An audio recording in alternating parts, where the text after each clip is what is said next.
Au Mali, les djihadistes avaient raison de vouloir imposer la charia. Ben oui. Ça paraît normal. C'est-à-dire, enfin, pourquoi est-ce que les gens dans leur pays n'auraient pas le droit de mener leur politique? En Afghanistan, c'est la même chose. Pourquoi est-ce qu'on a des problèmes de terrorisme aujourd'hui? Les musulmans sont pas des imbéciles non plus. C'est-à-dire, on leur mène une guerre chez eux. En Afghanistan, par exemple, ou au Mali, on leur rend la vie impossible, on s'en va les massacrer, on les tue par dizaines ou par centaines, et en même temps, on voudrait que ces gens-là soient gentils, etc. Ils sont pas gentils, mais ils ont raison.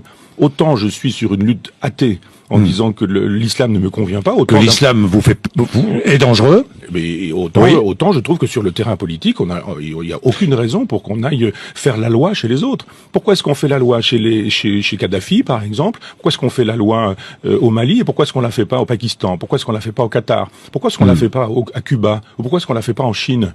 Si vraiment les droits de l'homme nous intéressent, pourquoi est-ce qu'on est spécifiquement au Mali et pas dans des endroits où les droits de l'homme sont bafoués partout? Alors, moi, je trouve normal qu'au Mali, où il m'est arrivé d'aller, la politique puisse exister. Une politique parce que nous défendons d'autres valeurs que les valeurs défendues par les djihadistes du Sahara. Oui, mais ils sont chez eux.